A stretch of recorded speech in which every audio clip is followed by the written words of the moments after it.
팟캐스트 사슬가 지라르 벌써 11번째 시간인데 함께 진행을 해주실 동경님 반갑습니다. 반갑습니다. 자, 오늘은 정말 명작이죠. 고레다 히로카즈의 괴물 가지고 이야기를 할 건데 함께 이야기 나누실 분 K님, 제이님 오셨습니다. 반갑습니다. 반갑습니다. 되게 긴장되네요. 가볍게 얘기를 해주셔도 돼요. 저는 지라르님의 직장 동료고 사진 찍고 영상 만들고 하는 일을 하고 있습니다. K입니다. 반갑습니다. 저도 지라르님의 직장 동료고 사진 찍는 걸 좋아하고 상당히 떨고 있는 제이입니다. 잘 부탁드립니다. 저희가 최초로 나를 위한 모임 외의 분들을 초대를 해서 저는 개인적으로 아주 긴장을 했고요. 여기서 긴장을 저만 안 한 것 같아요. 그러니까 좀 마음 편하고. 그냥 마음 편하니까 뭐 인사들 나와라 아사들 뭐 어쩌고저쩌고 이런 말을 할 수 있는 거예요. 맞아요. 저희가 4시 모임이잖아요. 4시에 만나기로 했는데 저 3시 40분까지 게임했어요. 게임하고 게임하다 뭐라더라? 세이브 포인트가 안 왔다. 세이브 포인트 와야 저장하고 이거 마이크 세팅도 하고 하는데 그렇습니다. 오늘 이제 괴물로 이야기를 나눌 건데 각자 이 영화를 어떻게 보셨는지 짧게 감상을 얘기를 했으면 좋겠습니다. 동경님부터 얘기를 해주세요. 저는 영화 오늘 아침에 봤거든요. 처음 보신 거예요, 그러면? 네, 처음 봤어요. 아니, 제가 진짜 친한 친구가 이 영화를 인생 영화로 꼽더라고요. 그래서 봐야지 하다가 최근에 또 너무 바빠져가지고 오늘 아침에 겨우 봤는데 제가 진짜 좋아하는 친구가 인생 영화라고 해서 미리 이제 보기 전부터 확신이 좀 있었거든요. 재밌을 거다. 뭔가 의미가 깊을 거다. 근데 그 기대를 훨씬 뛰어넘게 너무너무 명작이라고 생각을 하고 좀 뭔가를 봤다기보다는 뭔가를 체험한 느낌이었어요. 영화 그 진행 방식 자체가 같은 사건을 두고 여러 시선에서 전개가 되고 있기 때문에 어떤 사건을 내가 봤다라기보다는 이 사람 저 사람 속에 좀 들어갔다 나오는 체험을 한 느낌이라 새로웠습니다.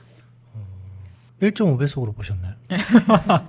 저는 영상을 시간이 없는 게 아니라 영상 집중을 좀 잘 못해요. 그래요? 저는 책은 제 속도대로 읽을 수 있으니까 또 잘 읽는데 영상은 제가 그 속도에 끌려가야 돼서 영상 만드시는 분 앞에서 얘기하기 좀 민망한데 K님은 배속으로 보는 거 극혐하시잖아요.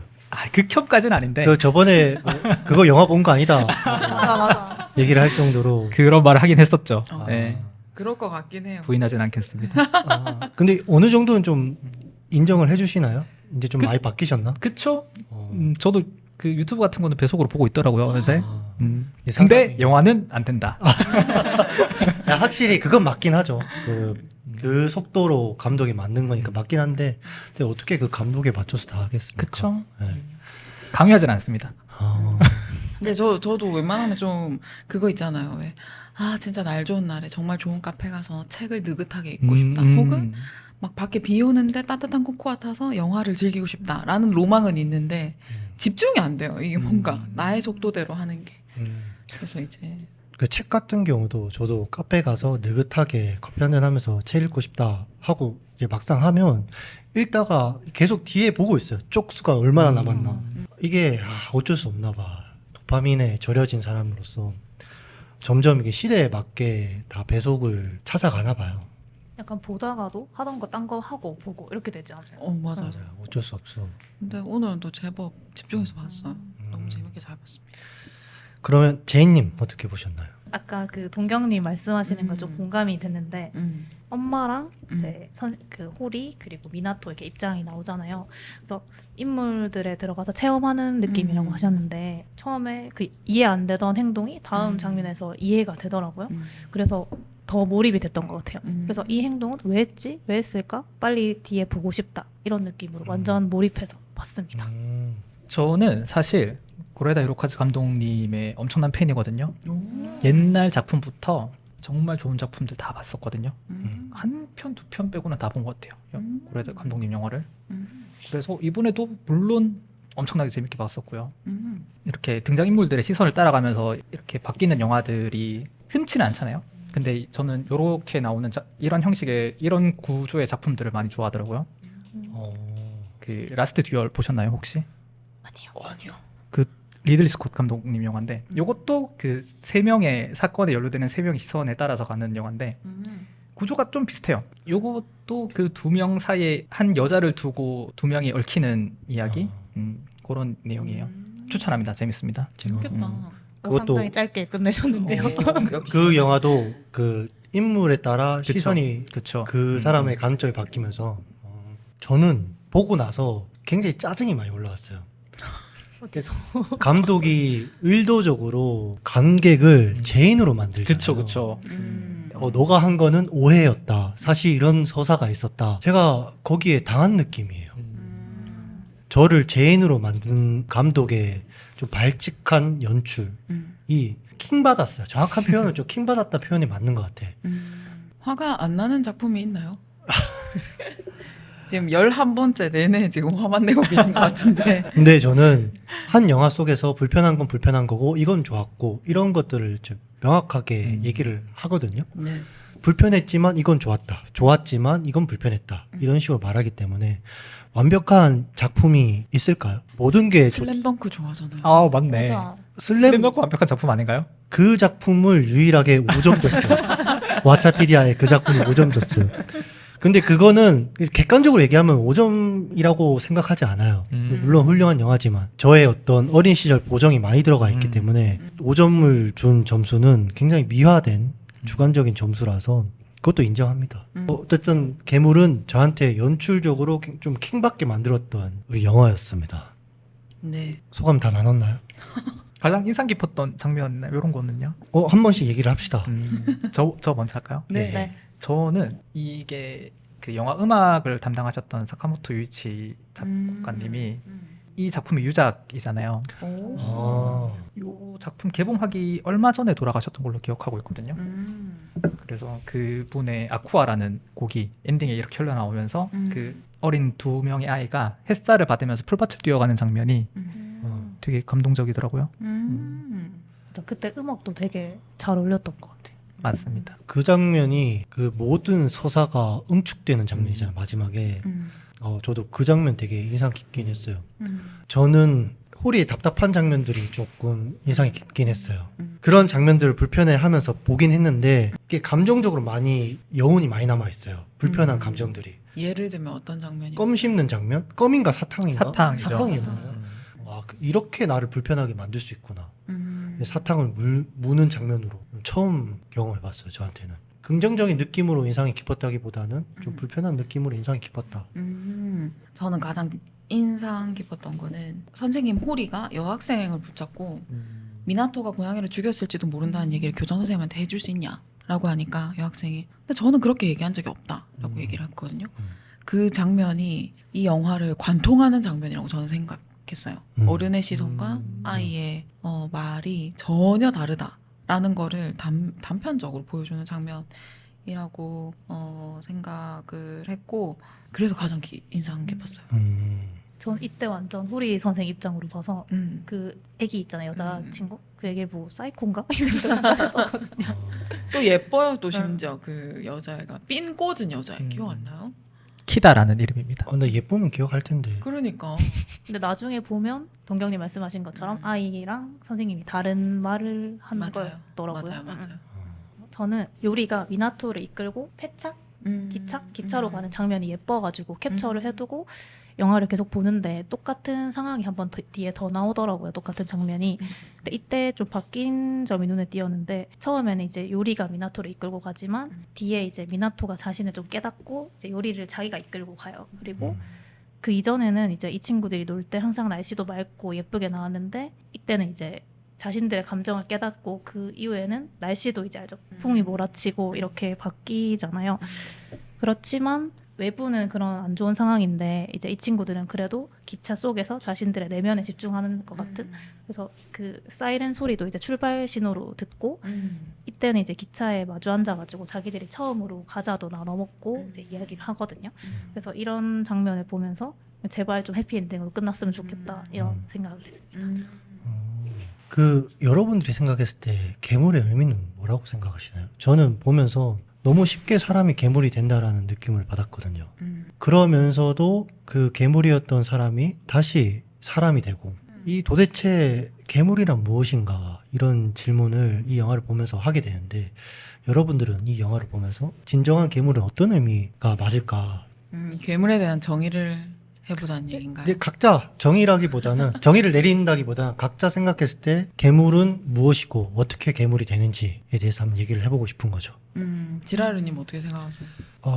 사람은 괴물이라고 생각합니다. 사람 자체가? 사람 자체가 그 사람 자체가 아, 인간들 자체가. 좀 인간들을 되게 안 좋게 봐요. 일단은 베이스가 사람을 볼 때 이 사람은 악한 사람이다 라고 생각을 하면서 이 사람을 판단해요.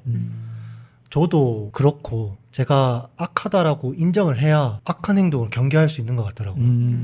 그런 의미로 모든 사람들은 자기만의 욕망이 있고 하니까 다 악하다라고 생각을 하는 편이라서 사람이니까 괴물이 될 수 있고 또 이 영화를 보면서 가장 크게 느낀 거는 누구나 쉽게 괴물이 될 수 있다는 점. 사람은 진실만으로 거짓을 만들 수 있구나.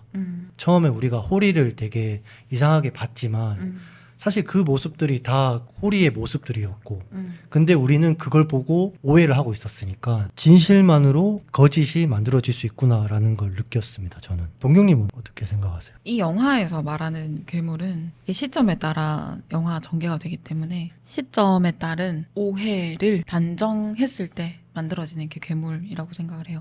그래서 엄마 입장에서는 선생님이 괴물이고 그 선생님 입장에서는 미나토가 괴물이죠. 나를 이렇게까지 악한 선생으로 몰고 가니까. 그렇게 해서 괴물이기도 하고 그다음에 미나토 입장에서는 요리를 괴롭히는 반 친구들이나 요리를 가만히 두지 않는 요리의 아버지도 괴물일 수도 있고. 근데 저는 개인적으로 제가 느끼는 괴물은 그런 막 단정, 오해 이런 거는 결국엔 다 사라진다고 생각하거든요. 근데 영원히 남아있는 거는 회피라고 생각해요. 내가 회피한 거는 절대 사라지지 않더라고요. 그래서 초반에 이제 미나토가 본인 스스로에 대한 정체성이나 요리랑 친하게 지내고 있는 거에 대해서 되게 회피하잖아요. 근데 그게 결국에는 본인을 계속 따라오거든요. 그걸 회피하면 괴물이 되는 것 같아요. 본인 스스로에 대해서 회피하는 것을 괴물이라고 생각하고 영화 속에서는 시선에 따른 오해들이 괴물을 만든다고 생각합니다. 일단 직면하고 맞아요. 뭐 혹시 무섭더라도. 그렇죠.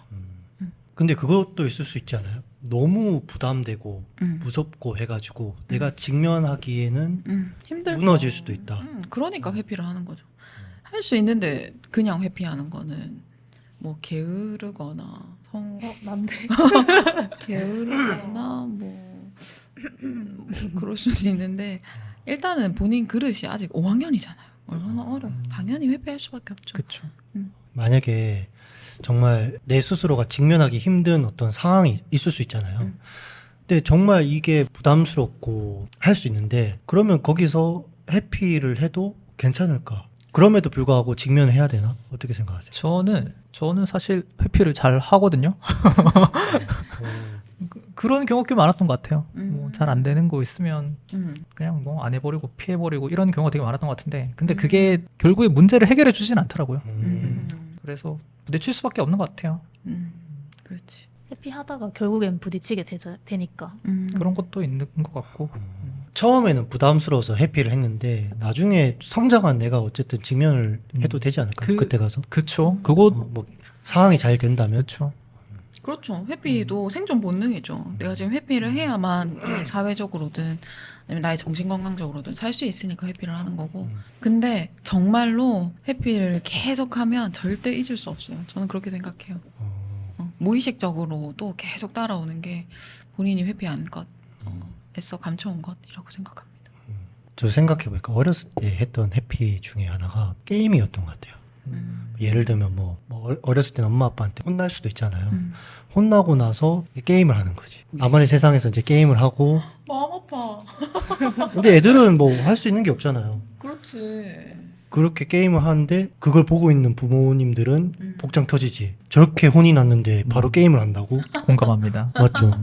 근데 아이들의 입장에서는 이제 도망칠 수 있는 공간이 게임일 수밖에 없죠. 뭐 다른 걸 수도 있긴 한데. 그래서 어릴 때가 많이 생각나는 영화긴 해요. 맞아요. 다른 맞아. 분들은 괴물 어떻게 생각하세요? K님이 보기에는 괴물에 대한 정의를 어떻게 내주세요? 저는 아까 지라르님이 말씀하셨던 것처럼 영화를 보고 있는 관객이 괴물이 아닌가 이렇게 생각합니다. 제가 안 그래도 괴물에 대한 사전적 정의를 한번 찾아봤거든요. 나도 들어봤는데.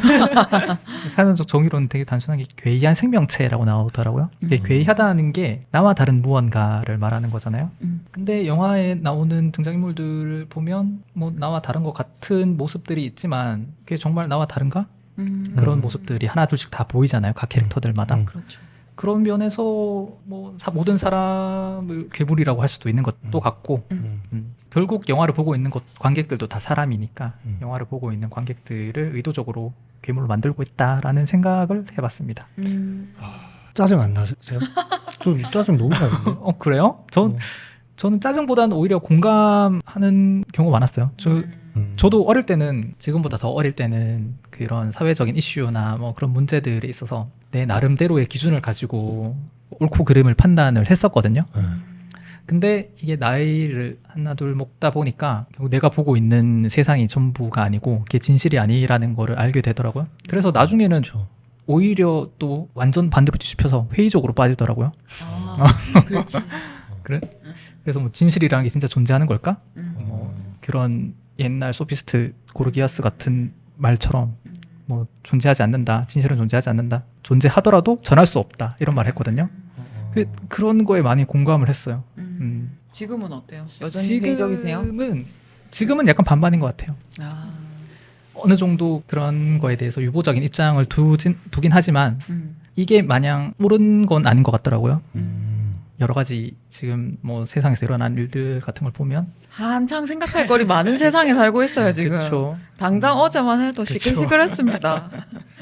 그래서 저는 약간 이 관객들을 오해하게 만드는 장치를 심어둔 감독이 괴물이다.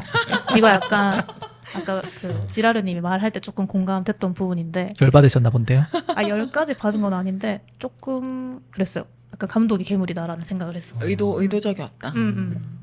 그래서 봐봐, 니네 괴물이지? 아, 근데 근데 오해야? 약간 이런 느낌. 이거 어쩔 수 없는 게 감독이 작정하고 관객을 그렇게 함정에 빠뜨리는데 거기 안 넘어갈 사람이 어디 있어요. 그렇지 보이스피싱 같은 거지.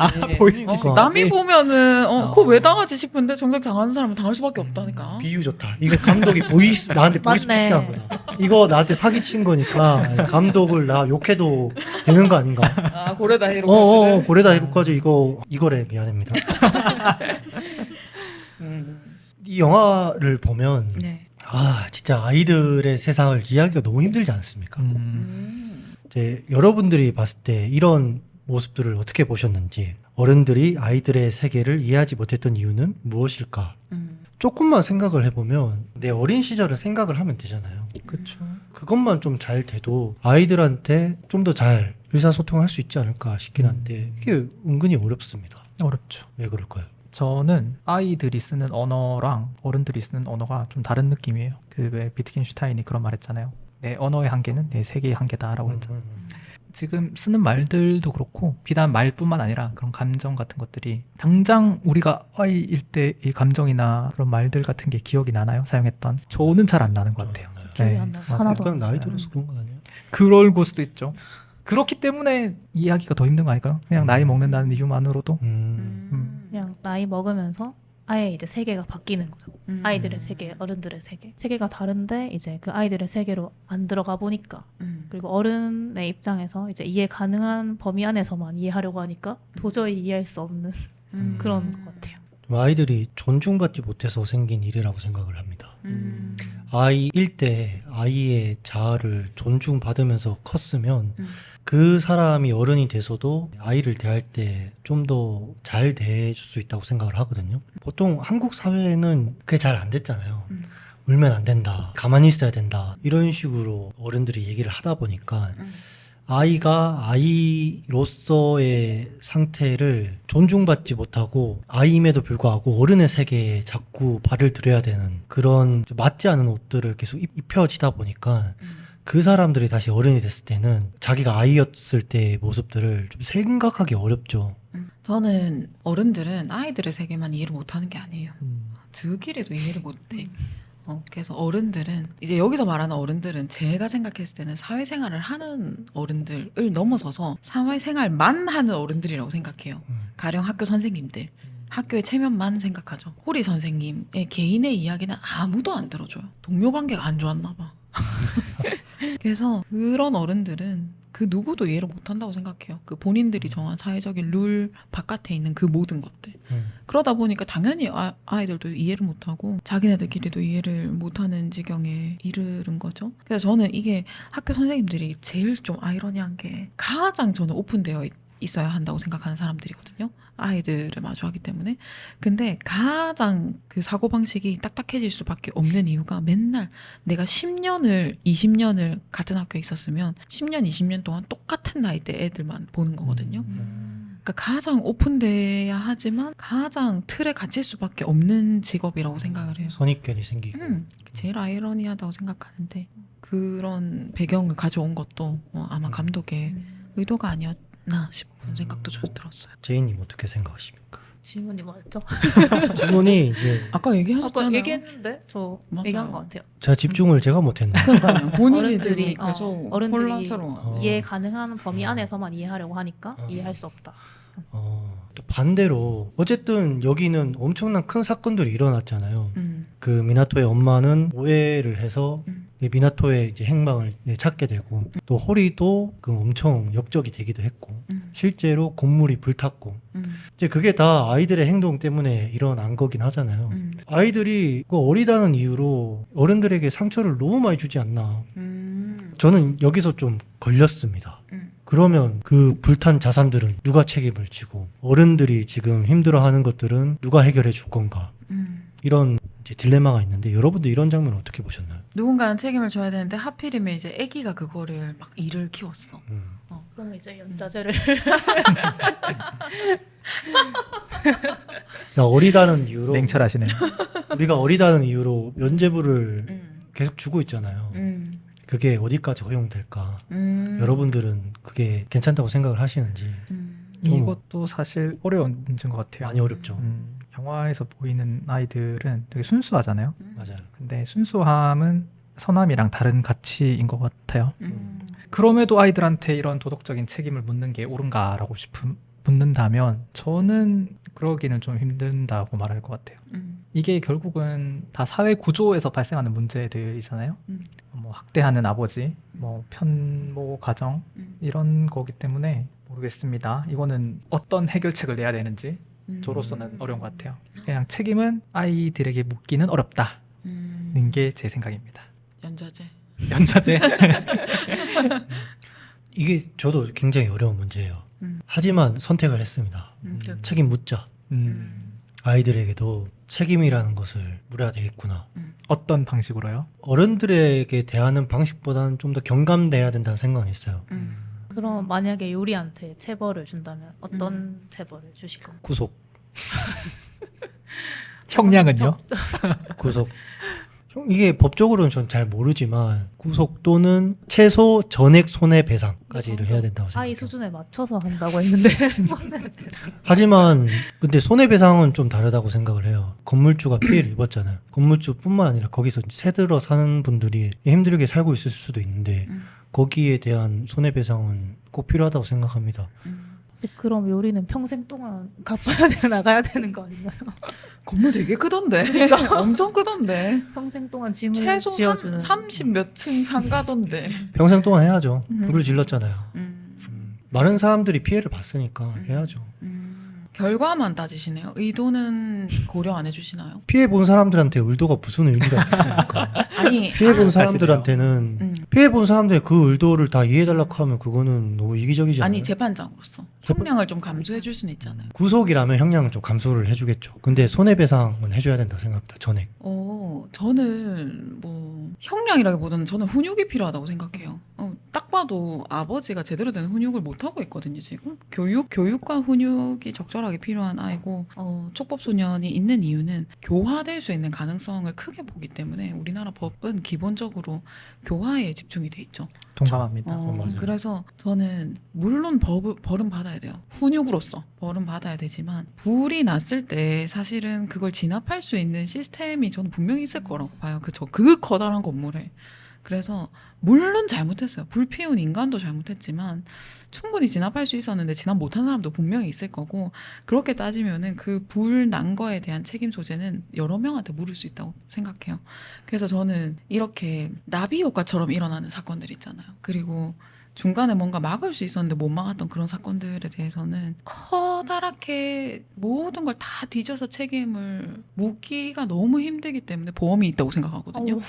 그게 이론이 스위스 치즈 이론이라는 게 있는데, 스위스 치즈가 구멍이 뽕뽕뽕뽕 뚫려 있어. 그 구멍을 누군가 한 명이라도 막으면은 통과하는 걸 막을 수가 있거든요. 그래서 무슨 일을 할 때, 모든 조직에서는 어떤 일을 할 때 한 명에게 책임을 몰빵하면 안 돼요. 이 사람도 검수하고 이 사람도 검수하고 이 사람도 검수해서 중간에 좀 이상한 거를 잡을 수 있도록 시스템을 만들어 놔야 이 일이 그나마 좀 브레이킹이 걸리거나 중간에 이제 좀 보완할 수 있거나 하는 그런 이론인데, 불이 그렇게 크게 났다고 해서 그 어린애한테 한 명한테 책임을 지우는 건 전 너무 가혹하다고 생각하고, 이게 잘못되면 낙인이 될 수 있어요. 그래서 그 어린아이가 만약에 나중에 컸을 때 그 어린 나이에 나는 내 정체성에 대해서 아무도 알아주지 않고 우리 아빠 맨날 나를 때리고, 왜냐면 등에 멍이 시퍼렇게 들어있더만. 그래서 내가 우리 아빠가 그 걸스바에 안 갔으면 하는 마음에 사실상 불을 어떻게 질러낸지도 안 나오거든요. 뭐 그 방에만 저지르고 싶었는데 너무 크게 난 걸 수도 있고, 아니면 진짜 악한 마음을 먹고 정말 건물 하나를 다 태우고 싶었을 수도 있겠죠. 근데 분명히 훈육이 필요한 아이기 때문에 조금 한 번 정도는 저는 더 기회를 줘야 된다고 생각해요. 피해자가 가해자를 이해해줘야 된다는 게 걸리는 게 있어요. 가해자한테 이해해달라는 게 아니에요. 재판장한테 이해해달라는 거예요. 재판장에서 원래 받아야 될 그 형량보다 훨씬 더 낮게 받을 수 있잖아요. 근데 그걸 받았을 때 배상도 100% 배상을 안 해줄 거잖아요. 훨씬 더 줄어들 그러니까 거잖아. 재판장은 가해자한테 모든 걸 몰아야 되는 사람도 아니고 피해자만 다 100% 보호해야 되는 사람도 아니에요. 재판장은 사회적인 흐름이 이렇게 있으면은 분명히 이 아이는 제대로 된 교육과 훈육을 받지 않은 상태에서 일을 저질렀기 때문에 이 아이도 보호해야 할 시스템 자체를 생각해야 될 사람이 재판장이라서 모든 상황을 다 고려해서 형량을 때려야 되고, 안타깝지만 이 아이가 만약에 아이가 아니라 진짜 정말 부자인 사람이 불을 냈어. 이 사람이 돈으로 다 갚아준다고 해도 그게 다 치유가 돼요. 불이 나서 그게 다 탔는데 저는 100% 피해 보상은 없다고 생각해요. 부자인 사람이 똑같이 해서 똑같이 불이 났는데 피해도 똑같았어요. 음. 근데 부자인 사람은 돈으로 배상을 다 해줬어. 근데 요리는 어린 아이이기 때문에 돈으로 다 배상을 하지 않았어요. 그럼 차라리 뭐, 돈으로 그치. 배상이 된다는 게 더 나은 쪽 아닌가요? 더 그러니까 나은 쪽인데 어느 쪽이든 100% 배상인 건 없고, 형량을 때릴 때에는 우리가 누구를 보호를 어떻게 해야 하는지를 다각적으로 봐야 된다는 거예요. 제가 보호를 하고 싶은 대상은 피해자인 거예요. 가해자를 보호하고 싶은 대상으로 보고 싶진 않아요. 피해자를 보상하는 거를 가장 우선적인 퍼스트로 두고 그 다음부터 뭐 어떻게 경감을 하든지 뭐 배상을 뭐 아버지가 같이 나눠주든지 그렇게 해야 된다고 생각을 하고, 일단 가장 먼저 피해자의 입장을 생각을 해서 재판장에서 이제 형벌을 줘야 된다고 생각을 하거든요. 어쨌든 요리가 불을 질렀으니까 피해자를 먼저 생각을 한다면 그럼 피해자에게 보상을 먼저 생각을 해야 된다는 거죠, 저는. 그렇군요. 그 훈육을 한다고 해서 저는 너무 공허해요. 그 아이가 훈육의 대상이 되긴 하지만 훈육을 한다고 해서 피해자에게 뭔가 어떤 보상이 있나, 그 사람들이 다시 일어날 수 있게끔 도와줄 수 있는가에 대해서는 너무 공허합니다. 이 말하면 또 도돌이표 될 수도 있는데, 아까 그 동경님 말씀하신 것처럼 그 요리도 또 피해자이긴 하잖아요. 인류애적으로 봤을 때 불을 지르기 전에 이전에 보면 피해자니까 좀 더 넓게 보고 싶어요. 저는. 법에서는 촉법소년이기 때문에 형량 더 적게 때릴 거고, 금액적인 거는 분명히 부모한테 아마 물릴 거예요. 왜냐면 그렇겠죠. 미성년자라서. 그 만약에 요리에게 아버지가 없었다, 부모도 없고 어떤 친척 그런 가족관계 없다, 그런데 요리가 불을 질렀다 라고 했을 때는 또 다른 문제지지 않을까. 그런데 세계 모든 나라에서 그렇지만 그런 교도소나 이런 형벌 제도를 시행하는 이유가 교화인 거잖아요. 결국엔 그 범죄를 저지른 사람이 결국 사회로 돌아갈 수 있게 돕는 게 교도소의 역할일 건데, 일반적으로는. 근데 만약에 이렇게 학대를 당한 아이가 불을 질렀고 그거에 대한 그렇게 100% 피해에 대한 손해배상을 때린다면 그 아이가 과연 교화가 될 수 있을까요? 물론 피해자의 입장도 중요하고 최우선시되어야 되는 건 맞는데, 피해에 대한 책임은 사회가 져야 되는 게 맞다고 저는 생각하고요. 그 아이는 그런 거에 대한 책임도 물론 받아야 되겠죠. 뭐 형량이 어떻든. 근데 결국 제일 중요한 거는 아이의 교화일 거다. 저는 그렇게 생각합니다. 그렇죠. 기회를 좀 주면 좋겠어요. 쉽지 않은 문제입니다. 그렇죠. 쉽지 않은 쉽지 문제. 않죠. 이게 제일 어려웠어요. 저도 막히긴 했어요. 아이들을 바라보는 그런 시선이 그래도 좀 너무하지 않나 뭐 그런 생각이 들긴 했지만 최근에는 좀 선택을 했던 것 같아요. 제가 그래도 피해자를 먼저 보자. 여기에 나이를 따지지 말자. 이거를 제가 어느 순간부터 좀 선택을 한 것 같거든요. 그러면 무책임한 말이지만 쉬워져요. 당연히 쉬워지죠. 굉장히 쉬워져요. 그럼에도 불구하고 저는 그렇게 선택을 했다는 거. 그래서 이런 작품들이 좀 좋은 것 같아요. 정말 계속 대화를 하고. 계속 생각할 수 있잖아. 다 얘기하셨나요? 넘어갈까요? 왜? 너무 매끄러운 진행인데요. 아주 그냥 옷구슬이 굴러가듯 아무런 마찰 없이. 그러면 다음은 쉬었다 하겠습니다. 이 영화 보시면 인물에 따라 시선이 바뀌면서 인물들의 평가가 되게 빠르게 바뀌잖아요. 여러분들 각각 이 인물들을 어떻게 보셨는지, 그리고 좀 공감이 갔던 인물들, 그럼에도 불구하고 용서가 안 된다라고 할 수 있는 인물들 각자 한번 얘기를 나눴으면 좋겠습니다. 용서가 안 된다는 호리 너무 미숙해 보였어요. 좀 죄송한 말이지만 선생님은 좀 안 미숙했으면 좋겠어요. 근데 딱 거기까지만. 그러니까 뭐이 사람이 인간적으로서 너무 별로고 이게 아니라 선생님이라면 조금은 좀 성숙하게. 근데 이 사람이 초임 교사였나 그랬을 거예요. 그래서 충분히 이해는 합니다만. 그리고 너무 가혹한 처사기도 했어요. 학교가 교사를 진짜 일절 보호를 안 하더만. 그래서 거기 조금 이상하기도 했지만 싫은 게 아니라 미웠다라는 표현에는 호리가 좀 가장 적절했고, 가장 애착이 가는 건 요리. 너무 한 번쯤 안아주고 싶었어요. 좀 만나서 그 멍든 거 약도 한번 좀 발라주고 싶고 해주고 싶은 인물은 요리였습니다. 저도 홀이 별로였습니다. 진짜요? 저 홀이 너무 별로였어요. 이 영화에서 가장 싫은 인물이 하나입니다. 홀이가 아까 얘기했던 거 일맥상통합니다. 미숙했습니다.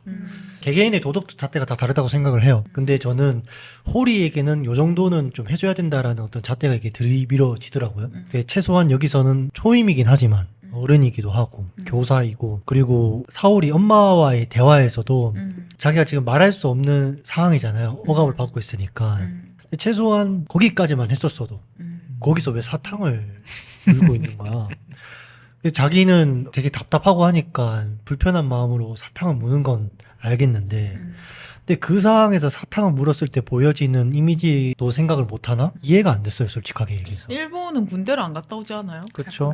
그래서 그런가? 일본 애들은 군대가 아니에요. 일본 특히 딴 나라는 잘 모르겠는데 일본 애들은 군대가 생각해보니까 초임 교사라고 하면 일본은 더 어리겠네요. 더 어리죠. 그렇죠. 23? 진짜 네, 셋? 이 정도니까. 뭐 근데 외모는 23, 4은 아니었어요. 그 30대로 보였는데 엄마는 되게 잘했다고 생각해요. 저 엄마 진짜 별로였어요. 나 호리보다 엄마가 더 별로였어. 근데 허울이라고 얘기를 해주셨죠. 그러니까 미웠다라는 표현에는 제가 봤을 때 사울이는 자기가 할 수 있는 거를 다 했다고 저는 생각을 합니다. 요 정도면 좀 현명하게 대처하려고 했다. 누가 봐도 호리가 나쁜 사람인 것처럼 보였을 때도 호리에 대해서 한번 이해하려고 노력했던 게 좀 보였고, 제 눈에는 너무 많이 쌓여서 이제 호리한테 화를 낸 거는 이제 이해가 갔어요. 이해가 많이 됐습니다. 괴물로 안 봤어요, 저는 사울이를. 괴물이 아니라 아들 얘기를 좀 잘 안 들었다고 저는 그쵸. 생각해요. 맞아. 아들의 저도- 내면을 저도 공감해요. 음. 요게 두 분은 호리 선생님이 별로였다고 하시는데 저는 오히려 호리 선생님한테 더 정감이 저도 갔거든요. 오. 일단 그 영화에서 보이는 호리 선생님이 제가 느끼기에는 아이랑 가장 가까운 인물이었어요. 저도요. 어머 뭐야? 보시면 호리 선생님 옥상 위에 올라가잖아요. 그때 신발이 하나 벗겨진 상태에서 올라가잖아요. 근데 극 중에서도 신발이 벗겨지는 인물이 요리. 요리잖아요. 그런 거에서도 이 둘이 같은 결에 있는 인물이라고 느꼈고, 또 학교로부터 받는 억압, 그 다음에 요리가 아버지로부터 받는 억압, 은폐 이런 것들도 같은 느낌이었어요. 그래서 요리랑 호리 선생님이 같은 인물인 것처럼 느껴질 정도여서 오히려 호리 선생님한테 더 그런 감정을 느꼈던 것 같고, 사실 저는 영화를 보면서 이렇게 인물을 이해한다거나 그렇게 깊이 있게 볼 수 있는 성격은 아니거든요. 그래서 이해한다기보다는 호리 선생님은 이런 캐릭터였다라고 말할 수 있을 것 같아요. T신가요 혹시? 그렇다고 하더라고요. 해보진 않았지만. MBTI 싫어하세요? MBTI T시구나. 끝까지 MBTI 싫어하는 MBTI도 있던데. 저 그 말 듣고 처음에 엄청 짜증났어요. 저도요. MBTI를 싫어하는 MBTI는 뭐야? 내가 MBTI를 싫어한다는데 그걸 이해를 안 해줘? 저도 MBTI 별로 안 좋아하거든요. 근데 이제는 내려놨어. 그걸 인정 안 하는 순간 사회생활이 안 돼. 맞아요. 네. 근데 저는 아까 얘기를 해주셨지만 그 포인트가 오히려 마음에 안 든 것 중에 하나가 요리랑 되게 비슷하잖아요. 그 아이인 면이 나왔잖아요. 근데 그게 좀 저한테는 안 맞았어요. 어른으로서 어른인데 아이의 행동을 보여줬다는 거. 음. 다 우리 내면에 그 아이가 있죠. 하지만 다 잘 갈무리 하려고 노력을 하고 있고 그러면서 사는 게 어른인데 그거에 대해서 아직 못 벗어난다는 느낌? 그것도 맞다고 생각합니다. 저는 근데 그 인물 중에 그 호리가 뭐 나이나 사회적 그 위치 이런 걸 봤을 때도 오히려 그 어른들보다는 아이들 쪽에 조금 더 가깝다고 생각했거든요. 요리랑 이렇게 미나토가 이름으로 이렇게 자기들끼리 표현하는 글을 쓰잖아요. 이걸 쓰면서 뭐 아마 호리 선생님은 모를 거야 이렇게 말을 했는데 그 호리한테 또 좀 이상한 취미가 하나 있는데 아마 그 취미 덕분에 비밀을 빨리 찾아낸 것 같아요. 그래서 오타를 찾아내는 네, 취미가 맞아요. 있죠. 네. 그래서 이제 그걸 발견하고 이 등장인물 중에서 유일하게 아이들의 세계로 뛰어 들어간 인물이 호리라고 생각해요. 그리고 사실 호리가 잘못한 건 없지만 호리가 이제 아이들한테 사과를 하잖아요. 그런 모습을 보면서 어른이다. 미숙한 모습도 있었지만 그래도 이 영화에서 봤을 때 제일 어른인 것 같다. 약간 그런 생각을 했습니다. 약간 고마움을 느꼈어요. 호리한테. 사탕 씹는 건 어떻게 보셨어요? 저는 처음에는 진짜 그거 보면서 약간 미친놈인가 생각했는데 나중에 그 호리의 입장에서 보니까 너무 이해가 되는 거예요. 제가 만약에 호리였으면 저도 약간 너무 답답하니까 저는 약간 그게 그 선생님과 교장에 대한 반항 심리로 사탕을 그렇게 먹을 수 있다고 공감을 했어요. 그 여자친구가 줬지 않아요? 그쵸. 네. 맞아. 여자친구가 뭐 긴장 풀 때 이제 먹으라고 했던 것 같은데 저는 그걸 보면서 약간 반항하는 심리로 약간 그렇게 할 수 있겠다라는 생각을 했어요. 긴장 풀으라고 준 그 사탕을 그렇게 이용을 한 게 좀 이상하지 않아요? 아 근데 약간 근데 솔직히 그게 근데 엄마 입장에서 봤을 때는 엄마 입장에서 이상한데 미친놈이 그리고 연출이지만 이 사람이 그게 가능한가 싶습니다. 근데 왜 너무 열받으면 일부러 보란 듯이 막 이렇게 하는 행동 있잖아요. 그렇죠, 그렇죠. 전 그런 약간 그런 심리에서 더 그렇게 한다고 생각했어요. 그렇죠. 맞아. 그러면 호리가 그 자리에서 사탕을 먹는 게 보란 듯이 뭔가 보여주는 어떤 것도 있겠네요. 약간 한숨도 좀 쉬고 태도 자체가 약간 그런 막 적극적이진 않았죠. 사과를 하는 데 있어서. 또 그 장면을 그렇게 또 해석할 수 있지 않을까요? 호리는 그때 그 장면에서 사오리를 신경 쓰고 있지 않구나. 자기만 신경 쓰고 있구나. 혹은 자기를 괴롭히고 있는 저 사람들만 신경 쓰고 있구나. 라고 해석할 수도 있지 않을까요? 그렇죠. 알아봐달라고 하는 걸 수 있지 않을까요? 내가 이렇게 미친 짓을 하는데 그 이유를 찾아봐. 약간 이런 거일 수도 있지 않을까요? 그러면 너무 애 같은데요? 그러니까. 근데 저는 익숙한 걸로. 인간이 그 느끼는 감정 중에 가장 참기 힘든 감정이 억울함이라고 생각하거든요. 그 상황에서 정말 왜냐면 이 사람을 보면은 아이들을 되게 꽤나 좋아하는 한 선생님이라서 내가 아이를 때렸다, 꼬집었다, 폭력을 행사했다 라는 억울함이 있고 아무도 본인 편을 들어주지 않으면 그 정도 억울함이면 저 정도 반항은 이해될 법하다라고 저는 느꼈습니다. 제 말이 그 말이었어요. 다 얘기했나요? 네. 제이님 얘기했나요? 저 방금 호리 얘기했고 다른 사람은 사오리는 나름대로 최선을 다하는 싱글맘이지만 아들의 내면까지 들여다보는 여유는 갖지 못했던 엄마인 것 같아요. 그 미나토는 그냥 폭풍우 속에서 이제 자신을 찾아가는 그냥 한 인간의 모습으로 봤습니다. 사오리가 미나토를 대하는 모습들을 보면 제가 느끼기에는 이해하려고 하는 게 아니라 보호하려고 하는 것 같아요. 초반부에도 있고 그 중간에 병원에서 나오는 장면에도 있잖아요. 선에서 떨어지면 지옥이다. 그런 말들 보면 그래서 사오리한테는 이 아이가 보통 가정을 이루는 게 자기의 양육의 최우선 목표인 거잖아요. 이 보통이란 말 자체가 되게 폭력적인 것 같아요. 그래서 이해하려는 노력보다는 보호가 더 우선이지 않았나. 그렇기 때문에 호리 선생님한테도 그런 태도를 취하는 게 아닌가 그렇게 생각해봤습니다. 변호사까지 선임하잖아요. 그런 거 보면 진짜 보호를 최우선으로 생각한 것 같아요. 보통이란 말은 근데 되게 가볍게 쓸 수 있는 말 아닌가요? 그쵸. 그래서 그래요. 좀 의문이긴 해요. 보통도 그렇고 또 보면 호리 선생님이 수업 시간이나 되게 말버릇처럼 하는 말이 남자답지 않다 이런 말 엄청 많이 하거든요. 근데 영화에서 볼 때 일반적인 시선에서 가장 남자다운 사람은 요리 아버지가 그런 그렇죠. 느낌이었어요. 가장 가부장적이죠. 가장 가부장적이고 폭력적이고 돈도 잘 벌고. 돈 잘 버는 집이 좋죠. 저도 어릴 때 남자답지 못하다는 말을 정말 많이 들었거든요. 그런 면에서 이거는 좀 그런 말들이 좀 공감되긴 했어요. 남자들은 그 얘기 다 들은 것 같아요. 지금도 친구들끼리 니 게이지 하면서 놀거든요. 어제도 제 친구들이랑 이제 치킨이랑 닭똥집을 먹고 있는데 치킨을 한 마리 다 못 먹는다 하니까 너 게이구나. 밑도 끝도 없이 뭔가 그런 식으로 그만큼 알게 모르게 남자다움을 무의식적으로 갖고 있는 것 같아요. 남자뿐만 아니고 여자도 뭐 여자 그쵸?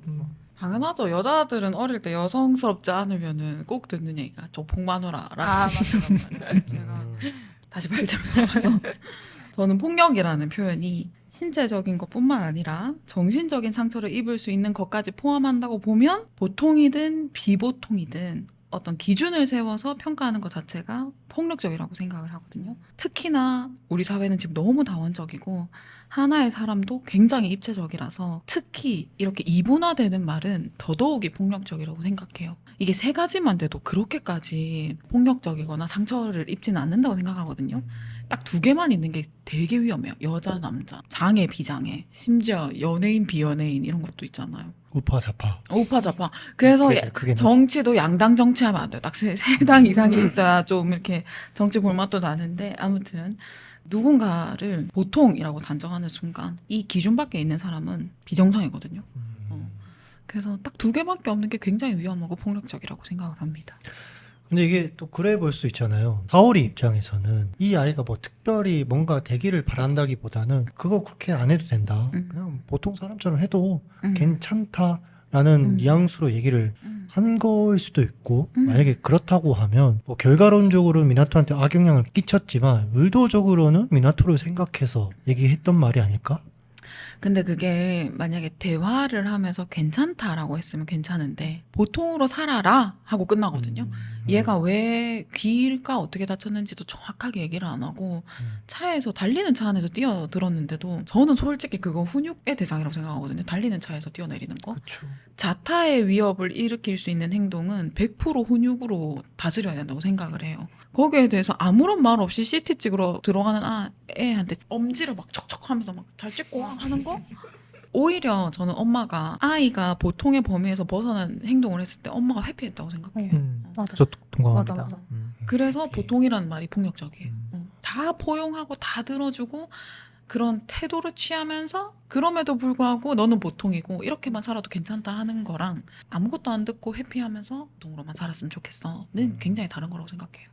아이가 보통이 아닌 행동을 하는데도 그냥 외면하는 것 같아요. 약간 무서웠나? 결국 이해하려고 한 게 아니라 보호하려고 했다라고 말하는 거잖아요. 맞아요. 이해하지 않고 보호하려고 했기 때문에 미나토가 자신의 감정을 어머니에게 숨기는 거잖아요. 그런 뭐 자기가 남자 아이를 좋아한다던가 뭐 그런 감정들을 그렇기 때문에 이런 보통이란 단어들이 폭력적이라고 생각해요. 사오리 입장에서는 남편을 잃은 사람이잖아요. 그러면 남편을 잃었으니까 아이마저 잃을 수 없는 그 아이만을 위해서 이제 살고 있는 사람으로서 충분히 보호의 대상으로 대해도 되지 않을까? 라는 생각도 들긴 합니다. 근데 애를 보호했다기보다는 그냥 본인 보호인 것 같은데요. 그 이상의 것을 사실 본인이 감당할 수 있는 그릇이 좀 부족하다고 생각했고 당연히 엄마 입장에 이해는 가죠. 근데 애기 양육책을 좀 몇 권 읽었으면 좋겠다라는 생각을 좀 했어요. 더 크게 보호할 수 있고 더 크게 이해할 수 있는 방법이 분명히 있다고 저는 생각해요. 그냥 엄마도 그냥 그 엄마의 세계에 gat혀 있었던 것 같아요. 왜냐하면 또 직업이 심지어 드라이 클리닝이야. 그래서 이렇게 다리미로 펴는 직업이잖아요. 그런 것도 약간 이렇게 결이 이어나가지 않나라는 또 생각을 했거든요. 차에서 미나토가 뛰어내릴 때 도대체 왜 저러노? 라는 생각이 들었는데 한편으로는 와 쩐다. 저 용기가 어디서 나왔을까 음. 라는 생각도 들긴 했는데 그거밖에 안 다친 거는 진짜 그렇죠. 아빠가 보호했거나 뭐 이랬을 아빠가 와가지고 너무 조금 다쳤어. 아빠가 지켜줬으면 안 됐었어. 크게 다쳤어야 됐어. 그래야 그렇지도 않겠죠.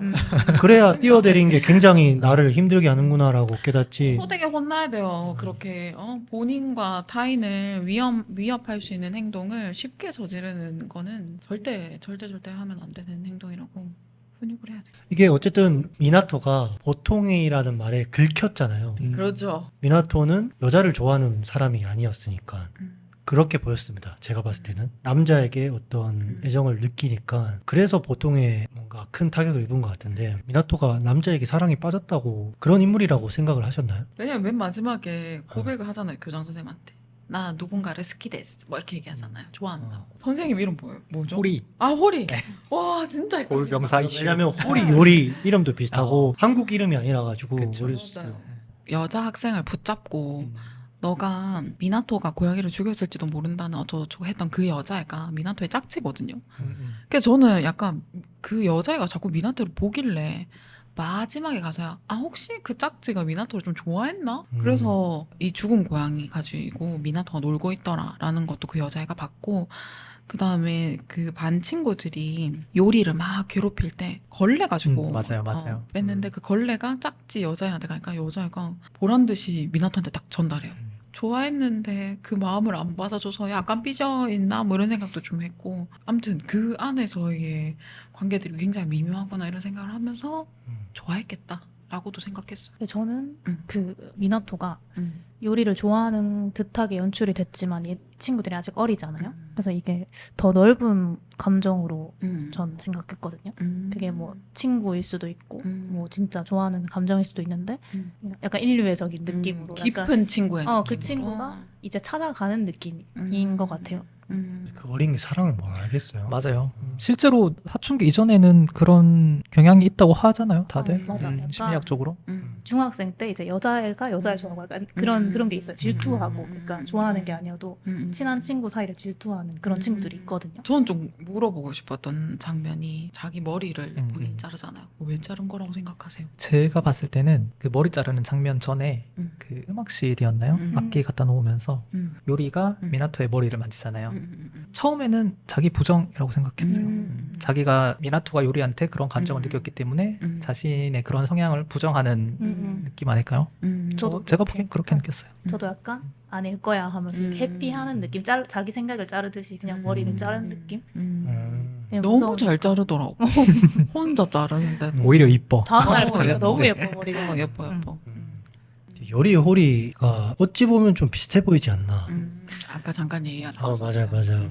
요리가 자기 아버지한테 되게 억압받는 사람이기도 하지만 호리 또한 학교에서도 억압을 받는 그런 인물로 나왔는데 그래서 제가 이거를 같이 묶어서 질문을 준비를 했거든요.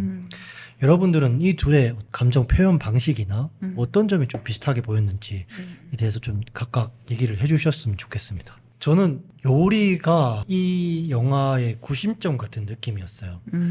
요리와 호리가 연결되어 보이기도 했지만 요리와 원장 선생님까지도 연결되어 보였거든요.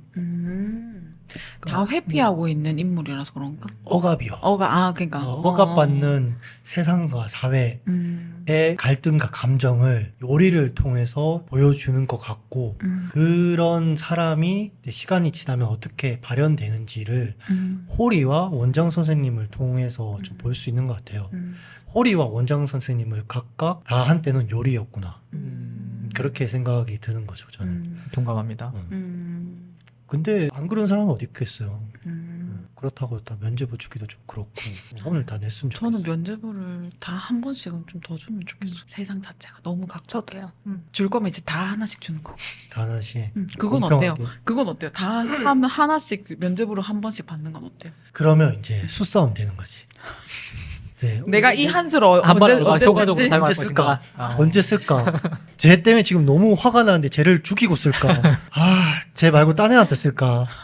그런 거지. 되게 참신하게 되는데 그 인간들의 수싸움이 눈에 읽힐 것 같아요. 어떻게 생각하세요? 저는 모르겠어요. 이게 둘의 감정 표현이 차이가 있는지 잘 모르겠어요. 거의 동일한 인물로 그렇죠. 보셨네요. 네. 그 요리가 보면 이렇게 걸어 다닐 때 항상 호루라기를 줄에 묶어서 이렇게 돌리면서 가거든요. 거기서 나는 소리나 이런 게 그런 목소리, 자기 목소리를 대신해서 내는 그런 느낌이었어요. 그렇게 보면은 교장도 음악으로 좀 표현을 그쵸. 네. 했었죠. 부는 관악악기로 후 불어라라는 표현이 있었어요. 결국 그 소리 때문에 호리가 구원받는 느낌이기도 했고요. 옥상에 올라가 있을 때는. 그 요리가 불을 지르잖아요. 요리가 불 지르는 거랑 호리가 사탕 먹는 거랑 똑같이 봤어요. 둘 다 불 지르는 거라고 생각했어요. 그 상황을 더 나쁘게 만드는. 아, 심장에 불을 지르고 건물에 불을 지르고. 전 사실 요리랑 호리의 연결점은 못 찾았어요. 저 나중에 말씀드릴 저는 교장 선생님이랑 요리에서 연결점을 찾았거든요. 그거에 제가 너무 몰입을 해서 이 부분은 여러분들의 의견이 교장 궁금합니다. 선생님이랑 또 어떻게 연결된다고 생각하셨어요? 요리가 불을 지르잖아요. 요리는 이제 자신의 감정을 불 지르는 걸로 해소를 하고 그 요리가 불 지르고 난 후에 라이터를 들고 지나가다가 라이터를 떨어뜨려요. 그래서 교장 선생님이 라이터를 주워주는데 요리는 이제 외부에 불을 질렀지만 교장 선생님은 자기 담배에 이렇게 불을 붙이거든요. 그래서 교장 선생님은 그 어른은 자기 내면으로 그냥 이렇게 삭히고 있고. 삭힌다 이런 느낌을 불로 이제 연결된다는 생각을 받았어요. 그냥 담배 피우고 싶어서. 필만 교장 하죠. 선생님 얼마나 지금 고통이 많으신데 흡연자를 고통 많아서 흡연했다고 생각 안 하잖아요. 하지만 이 영화를 봤다면 교장 선생님의 그걸 알지 않을까요? 잘 모르겠네요. 저는. 저는 교장 선생님이랑 미나토랑 좀 비슷하다고 생각을 했던 게 미나토도 본인 그걸 숨기고 자꾸 호리 선생님한테 맞았다. 호리 선생님 길을 잡아당겼다고 남 탓을 해요. 근데 그 교장 선생님도 정확하게 나오진 않았는데 표면적으로는 남편이 운전을 하다가 소녀딸을 치여서 소녀딸을 죽게 만들었는데 사실 알고 보니까 교장이 그랬다더라. 이렇게 나오거든요. 교장이 약간 본인 그거를 남편한테 뒤집으시고. 뒤집어 씌우고 그 죄책감에 끊임없이 시달리는 인물로 저는 보였어요. 그래서 미나토도 좀 남 탓을 하고 본인 스스로 굉장히 좀 미안한 감정도 있고 그래서 호리 선생님이 뒤에 나타났을 때 그걸 견디지 못해서 저는 막 계단 위로 뛰어 올라가고 이렇게 봤거든요. 저는 그렇게 둘이가 미나토랑 교장 선생님이랑 그렇게 연결지어서 봤고 요리랑 호리는 사실 저도 연결지어서 생각은 못했고 저는 발제 보면서 연결될 수도 있겠다라고 생각을 하면서 이 둘의 감정 표현 방식 중에 더 위험한 거는 호리라고 생각했어요. 아까 얘기했듯이 교사라는 위치에 있기 때문에 구조적인 문제로 너무 확장이 잘 되죠. 그리고 제가 알기로는 그 임용 시험에 이런 그 과목이 있는 걸로 알고 있는데 어떤 거죠? 일본은 없나? 교원 자격증 얻을 때 그 기본적으로 뭐 교육 윤리, 뭐 비판적 사고 이런 거를 배우는 걸로 알고 있어요. 배워야 한다고도 생각을 하고. 그래서 물론 초임교사고 주변에 지지 체계가 없었지만 그럼에도 불구하고 본인이 저는 할 수 있는 걸 다 하지 않았다고 생각하거든요. 위험하다라고 생각했습니다. 방금 떠오른 생각인데 초임 교사의 나이 제한을 두는 게 어떨까? 애가 아이를 가르친다는 느낌이잖아요. 그쵸. 아니요, 저는 초임교사 나이를 본다기보다는 멘토 멘티 제도가 있었으면 좋겠다라고 생각했어요. 함께. 네, 맞아요. 아무리 사회 경험이 많다 해도 아기들을 가르치는 건 또 다른 차원이라고 생각을 해서 그러니까 지지체가 없어요. 아무도 이 사람 편을 들어주지 않아. 저는 그게 이해가 안 가요. 같은 교사들이면서 본인들도 그런 오해를 충분히 받을 수 있거든요. 한 치 앞을 모르고 같은 처지임에도 불구하고 전혀 감싸주지 않은 게 굉장히 잔인하다고 생각했어요. 거기 나왔던 교사들도 호리의 시간들을 다 겪었던 게 아닐까. 그쵸. 저도 그렇게 느껴서 그런 행동이 나온다고 생각을 했어요. 그 사람들 또한 호리였을 수도 있고. 그쵸. 애초에 시스템이 그러니까 별로야. 교장 자체가 별로야. 그래서 왜 학교 분위기를 그렇게 만들어? 헤드가 중요해요. 맞아, 그래서. 다 했나요? 본인이 좀 체크를 해주셔야 되지 않을까요? 그래서 물어보잖아요. 그래서 제가 확인을 해서 물어보고 그냥 대답을 해주시면 되잖아. 다 했습니다. 저는 했습니다. 요리와 미나토도 조금 흥미롭지 않나요? 요리는 폭력적인 아버지 밑에서 자라고 미나토는 아버지 없이 보호만 하는 어머니 밑에서 자라고 이 둘의 차이는 뭐가 있을까에 대해서 한번 얘기를 해볼까 싶습니다. ken이 어떻게 생각하세요? 저는 미나토의 결핍은 그런 자신의 감정을 드러내지 않는 방식인 것 같고 요리는 오히려 감정을 더 잘 나타내는 것 같아요. 미나토보다. 영화 전체적으로 보면 미나토한테 말을 먼저 거는 것도 요리 아니었나요? 미나토가 요리 눈치를 좀 많이 보긴 했는 그쵸. 것 같아요. 미나토가 요리 눈치로 본다고요? 맞는 것 같아요. 그런 느낌 아니었나요? 약간 미나토가 요리한테 대놓고 얘기하잖아요. 애들 앞에서 말 걸지 말라고. 어, 저는 그래서 요리가 미나토 눈치 본다고 생각했어요. 그래요? 그리고 요리는 충분히 상처를 받을 수 있는 상황이 여러 그쵸. 번 있었는데 음. 미나토한테 싫은 소리 한 번 안 하거든요. 그래서 음. 미나토가 다른 애들 있는 앞에서 얘를 괴롭힌다거나 음. 둘이 결국 싸우기도 그쵸. 하잖아요. 수건. 수건 때문에 싸우기도 하고 애들 앞에서 약간 무시하기도 하는데 그래서 애들이 없을 때만 얘를 챙겨줘요. 저는 그걸로 더 큰 상처를 받을 수 있다고 생각하거든요.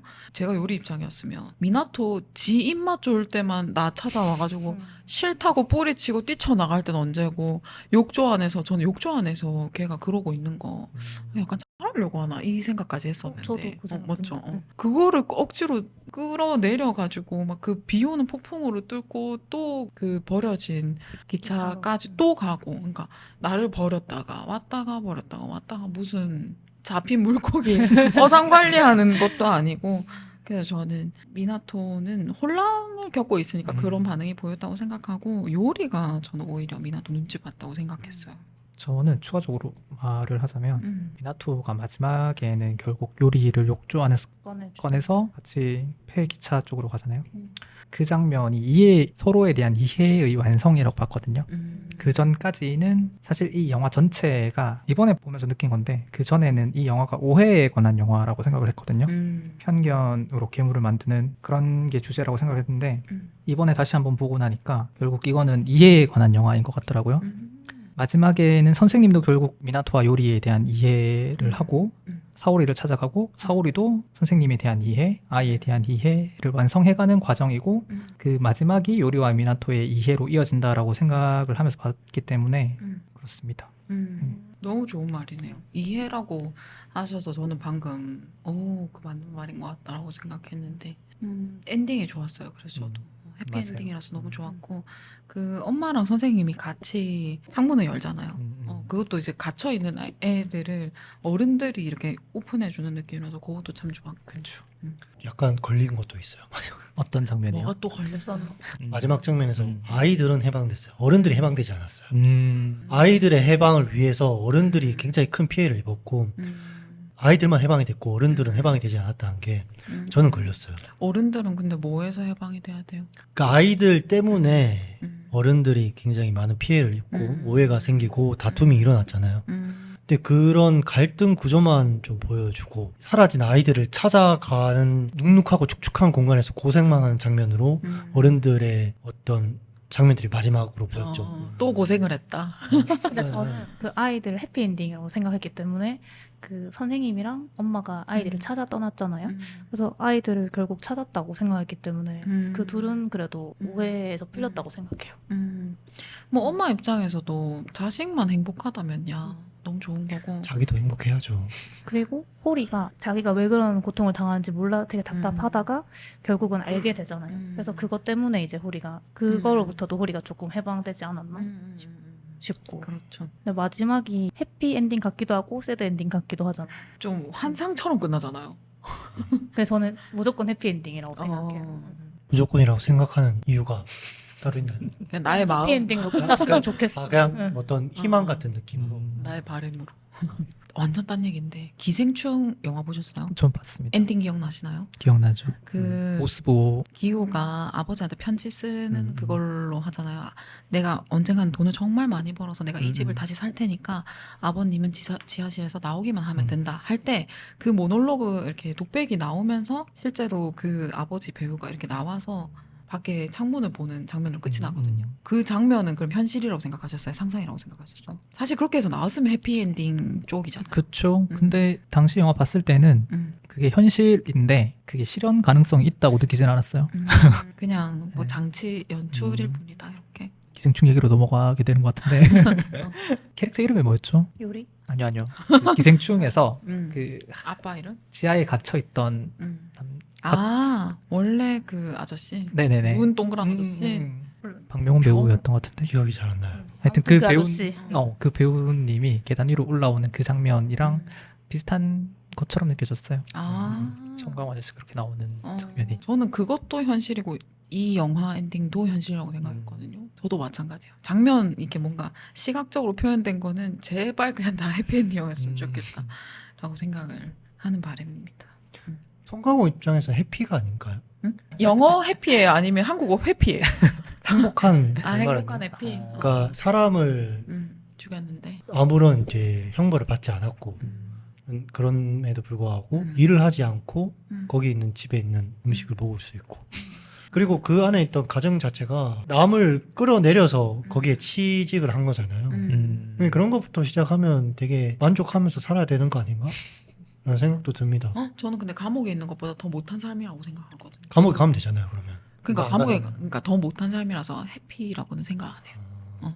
그냥 본인 무덤 본인 팠다라고 생각했어요. 그 정도면 만족해야 되죠. 약간 이런 느낌이죠. 그러니까 성폭행을 했어요. 한국이라서 아마 10년을 구형을 받았다. 미국이었으면 200년이었을 텐데 뭐 개이득 하고 이렇게 살아야 되는 거 아닌가? 약간 이런 느낌이죠. 결과에 대해서 본인이 자초한 거에 대해서 그냥 결과를 받아들여라 이 의도인 거죠. 받아들이고 생각보다 이제 상대적으로 비교했을 때는 그것도 나쁘지 않은 자기한테는 그런 것도 아닐까 싶은데 잠깐 딴 얘기로 넘어갔습니다. 맨날 넘어가잖아요. 우리. 교정원 선생님이 가장 의문인 인물 중에 하나입니다. 여러분들 맞아요. 교장 어떻게 보셨나요? 그 교장만큼은 악인처럼 묘사가 되다가 갑자기 어떤 서사가 있는 것처럼 또 얘기를 합니다. 진짜 악인은 없는 게 아닐까라는 식의 어떤 의문도 던지고 하지만 그럼에도 불구하고 뭔가 안개처럼 인물을 또 그려놓고 관객을 되게 혼란에 막 빠뜨리는 또 킹받는 연출을 했는데 그 약간 인물 자체도 약간 안개처럼 뭔가 지금 기억이 안 남아요. 그러니까 일부러 그렇게 연출을 한 것 같은데 표정도 없고. 맞아요. 교장임에도 불구하고 그렇다 막 권위 있게 설정한 것 같지도 않고 청소하는 장면으로 시작을 하고 그렇죠. 끝에도 청소하면서 엔딩이 나서 그 영화에서 엄마, 선생님, 미나토 요 세 사람 외의 시점이 나오는 유일한 사람이 교장이더라고요. 산막으로 넘어갈 때 그 남편 면회하는 장면 있잖아요. 그래서 이게 감독이 어떤 의도인지는 모르겠지만 분명히 뭔가 못다한 이야기가 있는 게 아닐까 그런 느낌이었어요. 맞아요. 그래서 약간 교장 선생님 이야기로 궁금해서 좀 나왔으면 좋겠다. 맞아요. 학부모들 면담할 때 진짜 너무 괴물 같잖아요. 그때는 처음에는 초반에는 진짜 약간 장르를 의심했거든요. 저도요. 왜냐면 돼지애네 맞아. 말고 진짜 교장이 진짜 인간 같지 않아. 진짜 맞아. 표정이. 그리고 질문도 인간입니까? 이렇게 물어봐요. 저는 진짜 장르가 다른 장르인 줄 알았어요. 진짜. 맞아요. 저 SF인 줄 알았어요. 진짜. 근데 이 감옥 장면에서는 조금 인간적인 모습이 나오고 맞아. 처음으로 표정이 조금 드러나더라고요. 자기 손녀가 죽기 전에 했던 말 같은 이야기를 하는데 그래서 제가 처음에는 엄마의 시선이랑 선생님의 시선으로 봤을 때는 교장이 일부러 이제 면담을 앞두고 자기 방어를 위해서 손녀 사진을 비치한다던가 마트에서 일부러 걸려 넘어지게 한다고 생각을 했었는데 그 전에 정신이 없었던 게 아닐까. 정말 손녀를 잃고 상심이 크잖아요. 그래서 아무 생각도 못하고 이렇게 있다가 뒤에 이제 후반으로 갈수록 정신을 차려서 이제 좀 깨어난 게 아닌가. 뒤로 갈수록 조금 이제 그 감정 드러나는 걸 보면서 좀 그래도 좀 이해가 100% 되진 않았지만 조금 이해가 됐다. 그래도 사람이구나 맞아. 싶었어요. 사람의 시선이 저는 요즘 특히 팟캐스트 하면서 저는 솔직히 진짜 제 생각이 다 맞다고 생각했거든요. 저는 진짜 세상 천지 모든 사람들이 다 내 말만 들으면 다 될 줄 알았어요. 아니라고는 했지만 진짜 속으로는 진심으로는 그렇게 생각했고 애초에 팟캐스트 목적 자체가 너무 좋은 이야기가 내가 이렇게 쓴다고 해도 이걸 내가 다시 보지 않는 이상 리마인딩 하기가 힘드니까 그래도 녹음해 놓으면 음악 듣듯이 한두 번은 더 들을 수 있으니 이걸 기록으로 좀 남기자 해서 남겼거든요. 특히나 제가 지라르님이랑 너무 많이 싸우기도 했고 들으면 들을수록 그 다른 사람 의견에 대해서 제가 너무 마음이 열리는 경험을 한 거예요. 제 의견에 대한 그 관점이 바뀌는 거는 사실 살아오면서 여러 번 했기 때문에 별로 새로운 경험은 아닌데 다른 사람의 의견을 내가 이렇게 반복적으로 깊게 생각하는 경험을 하면서 내가 다 옳다고 했던 나의 시선이 정말 절대적이지 않구나를 느꼈어요. 팟캐스트 하면서도 그렇고 그러면서 이제 이 영화까지 같이 보면서 좀 겹쳐져서 느꼈거든요. 처음에 1막에는 호리를 괴물로 만드는 장면으로 1막이 되고 2막에는 원장을 괴물로 만드는 장면으로 이어지잖아요. 그래서 3막에는 이제 원장이 그 오해를 또 푸는 과정으로 이어질 줄 알았거든요. 그래서 그 장면부터 굉장히 피로했어요. 그냥 악인을 한 명 만들면 되지. 뭐 그게 좋은 거라고 생각하잖아요, 당연히. 그걸 다 한 명 한 명씩 파헤치면서 이해하는 과정이 필요하다고 생각은 들지만 너무 피로도가 높은 거야. 도대체 누구까지 내가 이해를 해줘야 되고. 다 했나요? 저는 했어요. 자, 팟캐스트 여기까지 했는데 다들 팟캐스트 어땠는지 가볍게 얘기를 해주시고 마무리를 할까 합니다. 괴물 재밌었어요. 너무 재밌었고 최초로 이제 제가 모르는 사람들이랑 팟캐스트를 해봤는데 저 되게 긴장했거든요. 생각 외로 맛있는 것도 사오시고 제가 호두과자를 너무 좋아하는데 좀 맛있는 호두과자를 사오셔서 마음이 싹 녹았답니다. 오늘 너무 재밌었고 다음에도 또 와주시길 부탁드리며 즐거웠습니다. 감사합니다. 감사합니다. 가장 긴장이 안 된 팟캐스트였어요. 그래서 이렇게 진행이 매끄러웠나 봐요. 너무 해했던 것 같아요. 제 음. 입장에서는 뭔가 다 아는 사람인 거고 그리고 그 준비도 해지다 보니까 준비도 좀 덜 하게 돼요. 영화를 개봉을 하자고 얘기를 했지만 다시 안 봤어요. 영화. 본인이 골랐지 않아요? 맞아요, 제가 골랐죠. 예전에 괴물을 딱 봤을 때는 내가 아이들한테는 굉장히 좀 관대한 사람이구나 생각을 했어요. 근데 오늘 대화를 통해서 아이들한테도 좀 타이트하게 되어가는구나라고 제 스스로 좀 느꼈어요. 그런 애가 막 그렇게 싫진 않지만 점점 각박한 사람이 되어가는 게 아닐까 싶긴 하고 하지만 제가 이렇게 또 바뀌듯이 또 이것도 언젠가 또 바뀔 수 있다고 생각이 듭니다. 어쨌든 이 대화를 통해서 저에 대해서 좀 많이 알게 되었고 다음에도 좀 기회가 되면 또 모시고 대화를 나누고 싶습니다. 좋아요. 감사합니다. 일단 불러주셔서 감사하고요. 사실 대학교 이후로 이렇게 누군가와 영화 얘기를 이렇게 진지하게 해본다는 게 처음이라서 진짜 오래됐겠네요. 작년일 수도 있죠. 밝히질 않겠습니다. 오래되긴 한 것 같은데요. 즐거웠습니다. 제가 방구석에만 있는 찐따라서 이렇게 모르는 분 이렇게 만나고 이렇게 대화하는 게 어색하고 좀 떨리기도 했는데 너무 편하게 재밌게 해봤습니다. 다음에도 좋은 영화나 책 있으시면 함께 불러주시면 감사하겠습니다. 네. 즐거웠습니다. 좋았습니다. 수고하셨습니다. 사실 긴장을 진짜 많이 했는데 영화를 잘 모르기도 하고 말을 이렇게 정리해서 잘 못 해가지고 조금 걱정을 많이 했는데 일단 이렇게 맛있는 간식이랑 커피 덕분에 저도 편하게 그래도 말은 잘 못했지만 그래도 마음은 편하게 머물렀고요. 제가 영화를 같은 거를 2번 본 게 처음인 것 같아요. 근데 한 번 더 보고 싶다는 생각을 했고 이게 미나토가 결국은 자기 자신을 찾아가는 이야기인 것 같아요. 꼭 성적 정체성이 아니더라도 그래서 뭔가 나도 미나토가 되어야겠다 이런 생각을 좀 했고 오늘 좀 말은 잘 못했지만 다음에 또 꼭 초대해 주세요. 그때 조금 더 말을 많이 해보겠습니다. 감사합니다. 감사합니다. 수고하셨습니다. 고맙습니다. 오늘 팟캐스트 여기서 마무리하도록 하겠습니다. 감사합니다. 수고하셨습니다. 수고하셨습니다.